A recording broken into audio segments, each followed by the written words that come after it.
Olá, gente, tudo bem? Bom, vamos lá. Agora a gente continua dentro da nossa unidade conversando sobre a saliva, sobre essa importante doença, né? A gente agora está na sessão 8, no encontro 8, né? Na sessão 4, ou sessão 4 da unidade 2. E aqui a gente vai conversar um pouco sobre a diabetes mellitus, né? Ou diabetes mellitus, que é essa doença que atinge grande parte da população mundial atualmente. Algumas formas de escrever o diabetes, a diabetes, estão todas corretas, ok? Lembrando que essa doença ela está ligada diretamente ao hormônio insulina, né? Insulina, que é um hormônio de origem proteica, é produzido pelo pâncreas e vai atuar no metabolismo da glicose, assim como das proteínas e dos lipídios, tá?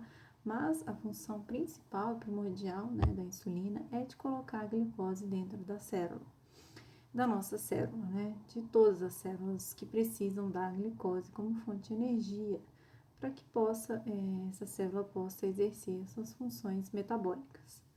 O pâncreas, né, esse órgão que produz tanto a insulina quanto outros hormônios, como o glucagon, que tem uma importante função, né? O glucagon também tem uma função de colocar, de favorecer a formação do glicogênio, que é uma reserva de energia que a gente tem no fígado e nos nossos músculos, tá? Mas o pâncreas é tão importante que, além de produzir hormônios, ele também secreta o suco pancreático. Então, ele tem um papel aí no nosso processo digestório, né? Onde ele vai secretar o suco pancreático com enzimas, principalmente enzimas lipases, né? As enzimas que vão digerir os lipídios no duodeno, no intestino delgado, tá?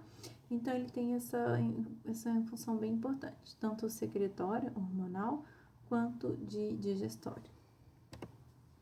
A insulina, como eu falei para vocês, estimula a entrada da glicose nas células e vai favorecer esse armazenamento da glicose nos músculos e na célula do fígado, né? Sobre a forma de glicogênio, né? Então, a glicose entra na célula pela presença da insulina, né? Essa glicose, ela pode ser levada até o fígado e armazenada como o polissacarídeo, né? No formato de polissacarídeo, que é o glicogênio, né? Basicamente, atuam tanto a insulina quanto o glucagon. Mas o nosso objetivo mesmo é falar sobre a insulina, né?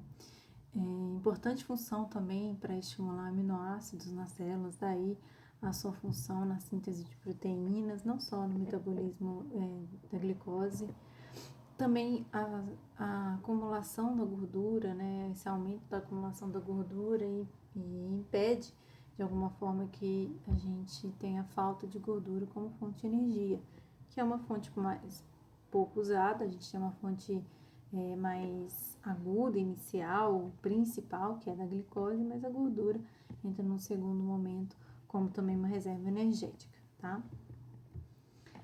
E o que seria o diabetes, né? O diabetes mellitus é uma doença crônica, né? Como toda doença crônica tem uma frequência aí de que a gente tem a manifestação dos sintomas por um longo período.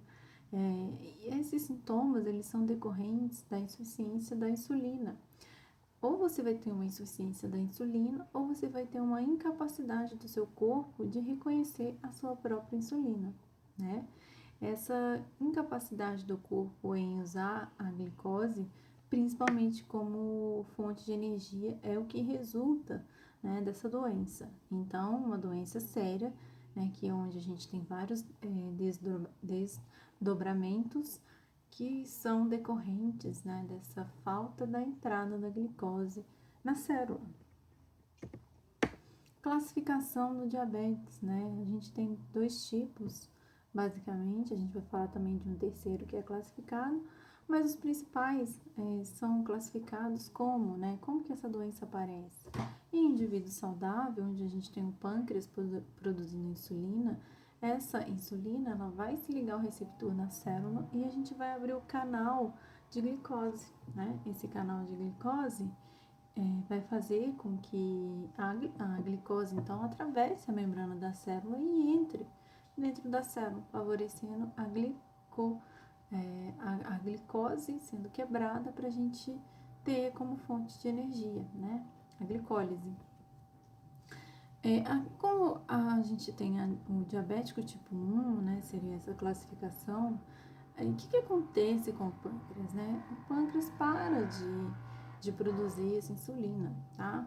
Ou por deficiência das próprias células pancreáticas, uma destruição autoimune, né, dessas células. Tem uma ligação hereditária, genética, pode ter, tá? Mas a gente sabe que o pâncreas para de produzir insulina, né? Se ele para de produzir insulina, a gente não tem insulina disponível no corpo, logo a glicose se acumula na corrente sanguínea, causando a hiperglicemia nessa pessoa, ok? Se a pessoa tem, então, uma diabetes, que a gente fala que ela é tipo 2, né? Já é um processo um pouco diferente. A pessoa continua produzindo a insulina em um momento, essa insulina não é capaz mais de se ligar ao receptor por modificação biológica do nosso próprio organismo, e aí a glicose não entra na célula. Se a glicose não entra na célula, né, a gente também tem um acúmulo de glicose na nossa corrente sanguínea, decorrente então aí de uma hiperglicemia, né, que seria o aumento da glicose na corrente sanguínea, tá? Classificação, então, tipo 1 é essa, por deficiência da insulina, por destruição das células do pâncreas, né? Uma diabetes que é classificada como tipo 1, muito comum em pacientes mais jovens, aparece logo no início da vida de uma pessoa jovem, né? Ali na sua fase de início da sua puberdade, ou até antes disso, né? Aparece às vezes em crianças. Ou tipo 2, né, que é aquela perda progressiva dessa insulina, né, ou você vai ter ali uma deficiência da insulina para entrar na célula, e com o tempo a pessoa também pode perder a capacidade de produzir insulina, né? Então, essas duas formas são caracterizadas como tipo 2. Tipo 3, a gente também tem uma classificação que está ligada à gestação, a mulheres grávidas, né, você tem aí uma hiperglicemia aumentada durante a gestação, na ausência, então, de critérios prévios de diabetes mellitus. Como que funciona isso, né? A placenta, né, da mulher produz vários hormônios, né? E a atuação desses hormônios no organismo diminui a ação da insulina indiretamente. Então, com a diminuição da insulina diretamente, o pâncreas passa a produzir mais insulina para tentar, então, o quê? Compensar essa deficiência que está sendo causada pela gravidez, entre aspas, né? Pela modificação hormonal durante a gravidez. Só que, às vezes, em algumas mulheres, esse pâncreas, ele não consegue compensar essa produção de insulina. Então, em algumas mulheres, a glicose começa a aumentar, a acumular na corrente sanguínea. E aí ela tem uma hiperglicemia causada por insuficiência, né, na produção de insulina.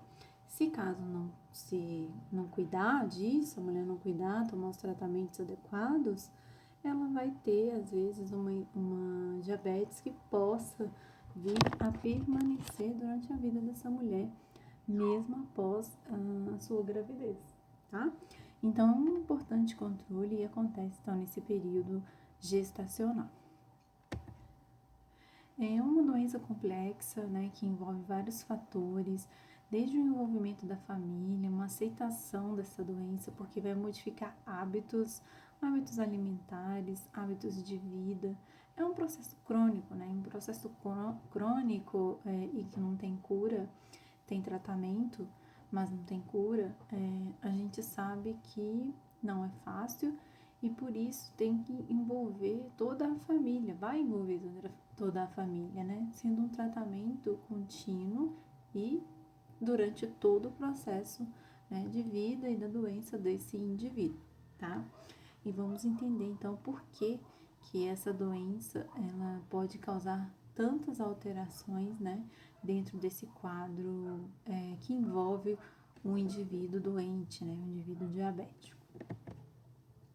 É uma doença com um importante problema de saúde pública, enfim, para todos os países, né, países desenvolvidos e não desenvolvidos ou em desenvolvimento, porque atinge uma grande população e quem tem essa doença precisa de medicação, né? Um apoio da saúde pública, muitas vezes. São 415 milhões de pessoas convivendo com diabetes, né? Segundo a Federação Internacional da Diabetes, né? Uma federação que vai pesquisar e que mostra bastante dados sobre essa doença no mundo. Sendo que a estimativa é que para 2040 a gente tem aí até 42 pessoas, ou 642 milhões de pessoas doentes, né, com diabetes. Daí, então, a importância da gente entender sobre essa doença. Como que eu vou diagnosticar? Bom, eu tenho alguns parâmetros glicêmicos que eu mostrei bastante para vocês durante a nossa aula online, né, a nossa aula ao vivo. Eu vou só relembrá-los aqui então, os parâmetros: glicemia em jejum, teste de tolerância à glicose, a hemoglobina glicada, né, que é o exame mais sensível. Glicemia em jejum vai falar naquele momento do exame sua taxa de glicemia na corrente sanguínea.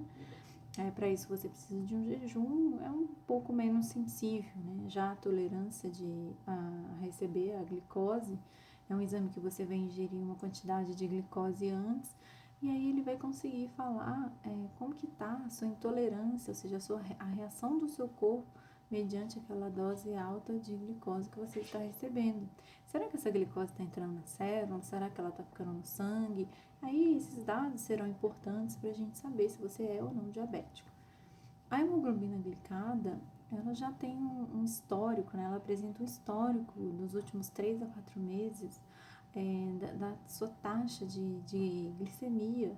Então, ela é um exame bem sensível e hoje muitos médicos, né, eles avaliam mesmo a sua hemoglobina glicada para saber se realmente você é diabético. Então, para determinar se é ou não diabético, eles vão com certeza pedir esse exame aqui, ok?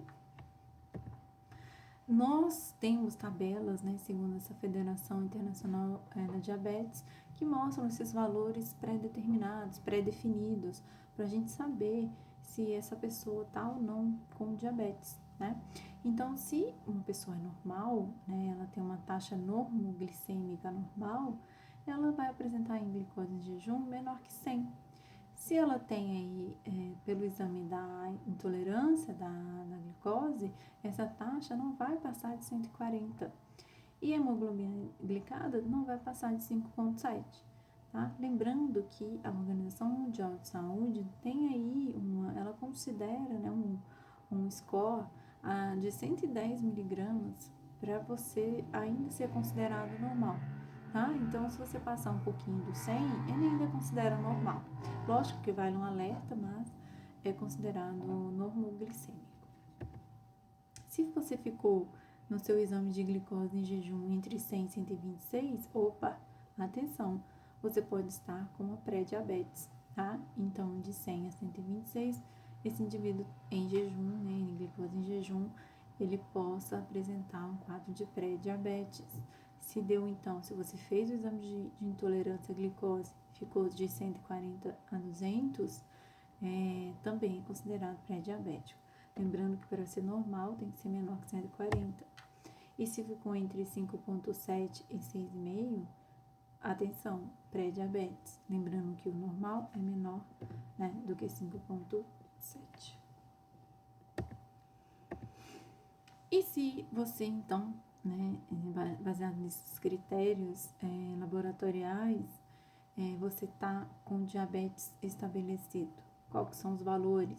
Maior que 126 em jejum, maior que 200 na intolerância à glicose.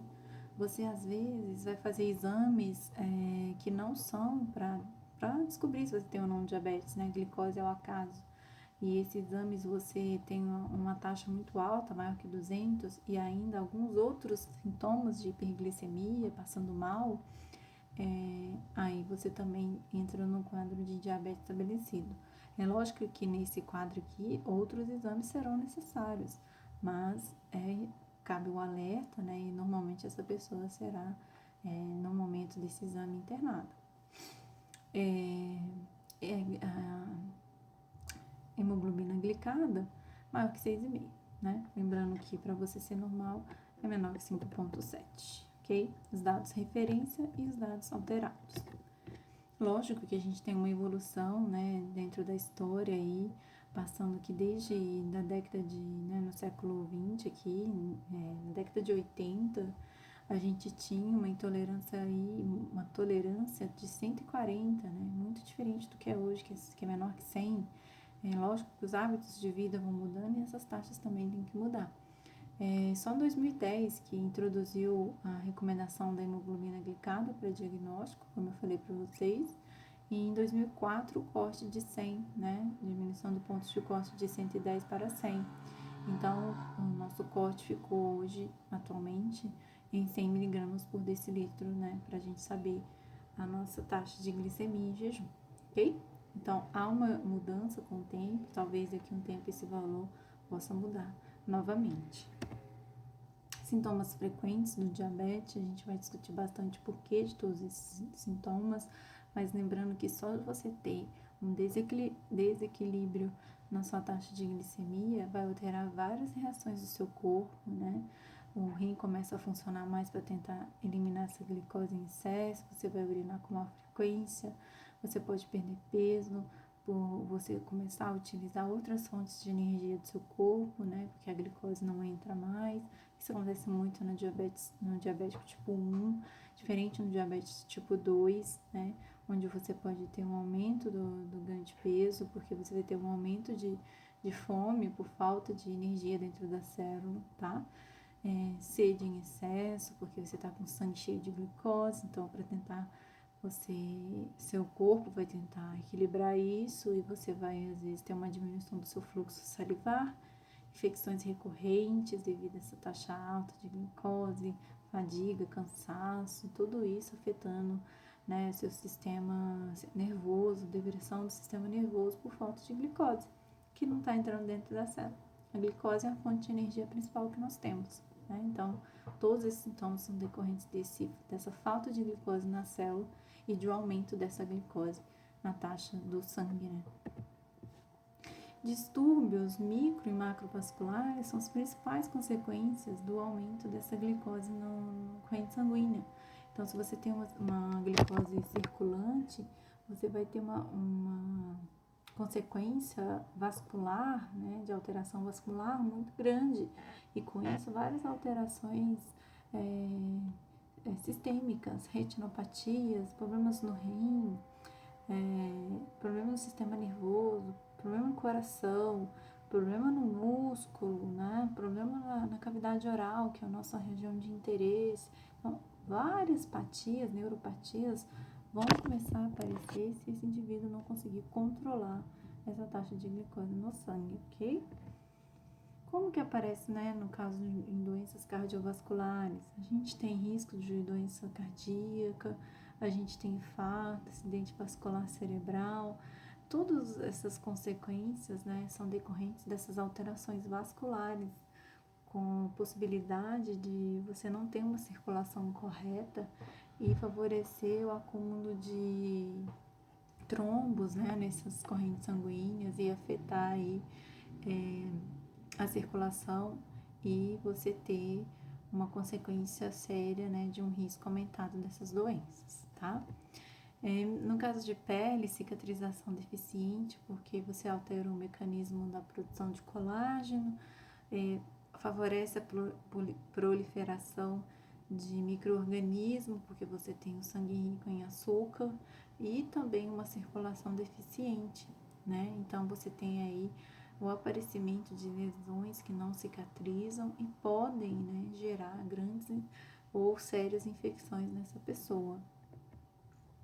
Você tem um rim sobrecarregado tentando eliminar essa glicose, né? Então, o rim funciona como essa barreira, filtrando sangue. Então, se você tem ali muita glicose ele vai ter que funcionar mais, barrar mais essa glicose, absorver essa glicose para poder absorver, né, para excretar, e aí você tem aí um rim que possa no futuro vir a parar de funcionar, gerando uma insuficiência renal crônica. A pessoa precisa de fazer o que? Hemodiálise, para limpar esse sangue que está rico em glicose, né? Então, e não só isso, né? Acaba descompensando outros sistemas do organismo, outros produtos iônicos que nós temos e acaba descompensando esse órgão de alguma forma. Então, pode gerar sérias complicações renais. Doenças oculares, principalmente para a gente ter no nosso bulbo, né, nosso globo ocular, várias microcirculações aqui dentro, microvasos, e esses microvasos podem ficar afetados por essa taxa alta de glicose e acaba tendo lesão do globo e, consequentemente, algumas alterações, algumas doenças oculares, como aumento da pressão interna do olho, uma retinopatia constante, né, inflamação da retina, até chegando uma cegueira, né? Então, não é raro, assim, não é muito comum, mas em casos extremos a pessoa pode também apresentar essas alterações. Bom, tratamentos, né, para tudo isso. Nunca deixar a sua taxa ficar tão alta e descompensada no seu organismo. Então, o indivíduo diabético ele vai controlar isso por terapia nutricional, como principal fator, né? Ingestão de carboidratos tem que estar diminuída, né, nesse paciente. E, além disso, vai precisar de terapia medicamentosa, seja por dependência de insulina, que ele vai ter que tomar, ingerir, aplicar, enfim, ou medicações para controlar essa insulina que ele também ainda continua produzindo, mas ela não entra. Então, são terapias medicamentosas. Insulinoterapia, lógico que é a dependência de insulina, principalmente para os diabéticos tipo 1, né? E esse tratamento medicamentoso que é bem específico da doença diabética. Em relação à saúde bucal, né? Como que fica diabetes e saúde bucal? Bom, na odontologia a gente tem algumas complicações expressivas, né? Alguns estudos falam que está mais dependente e ligado ao diabetes tipo 1, mas a gente sabe que não é verdade, que também aparecem diabéticos tipo 2, né? E sua importância na odontologia são as alterações em relação à produção e o fluxo salivar, né? A produção e secreção da saliva, que gera todos esses problemas na cavidade oral, né? Por deficiência da secreção correta dessa saliva. Xerostomia, né? Sensação de boca seca, porque essa saliva está sendo alterada, né? O seu fluxo salivar está sendo alterado. Dificuldade de cicatrização, consequências das microcirculações que temos também no nosso tecido conjuntivo da boca. Então, você tem isso também manifestado. Distúrbios da gustação, no sentido do gosto das coisas, né? Então, você tem ali uma alteração também relatada nesse indivíduo. Então, os principais problemas, né? Xerostomia, como eu falei, sensação da boca seca, causa desconhecida ainda, porque muitos autores falam que você tem um indivíduo diabético não controlado, aí você tem uma alteração a nível, né, do sistema nervoso dessa pessoa, com modificação às vezes também na membrana, né, das glândulas, modificação na glândula salivar, e aí você tem uma diminuição, né, dessa saliva sendo ofertada nessa cavidade oral. Pode aparecer, então, fungos oportunistas, né, por deficiência dessa proteção que a saliva traz para a boca. Então, você tem cândida, que é muito associada a esse fungo oportunista, inflamação, gengivite, inflamações agudas, sangramentos, né, por essas alterações também vasculares. E a cárie dentária, que pode estar também associada por você ter essa diminuição do fluxo. Então, às vezes, um indivíduo que ainda não cuida, ele tem uma predisposição ainda aumentada para desenvolver cárie dentária.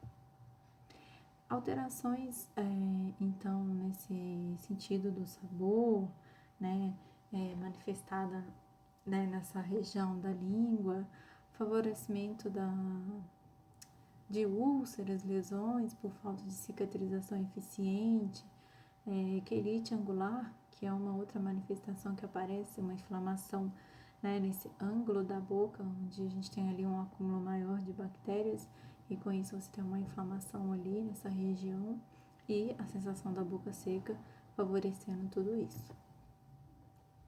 A diminuição da cicatrização, distúrbios do paladar e ardência bucal são fenômenos que vocês vão apresentar bastante no seminário de vocês.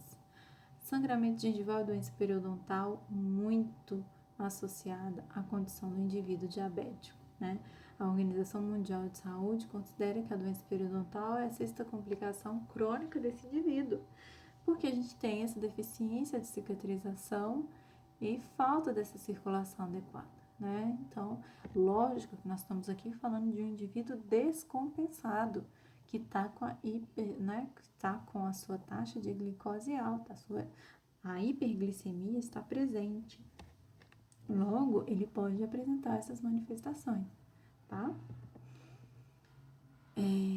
Então, para concluir, essas manifestações, elas são encontradas em pacientes, então, descompensados, segundo Quirino Herol em 2011. Esse autor mostrou isso pra gente.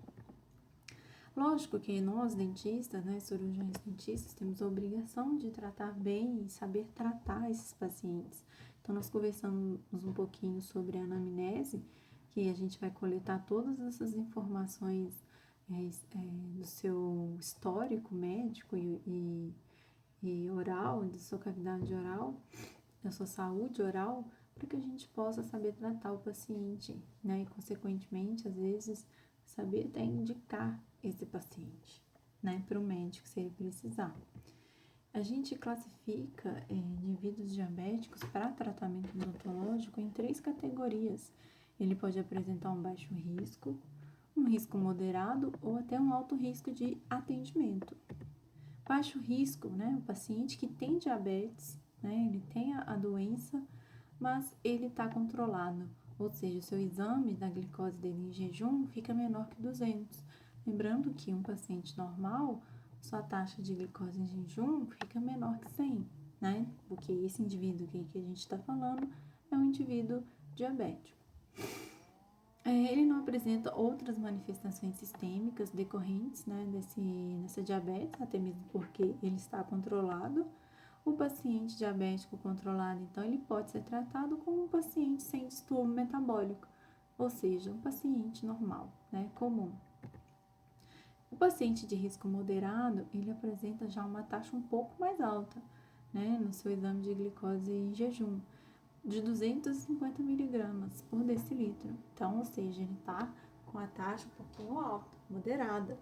Ele tem ali um controle razoável da sua glicemia, e isso pode acarretar em algumas alterações nesse processo de proposição, né, que a gente vai ter ali durante o tratamento odontológico, né? Então, risco moderado, a gente tem que fazer orientações gerais para esse paciente, principalmente no seu controle de dieta de carboidratos, é nossa obrigação.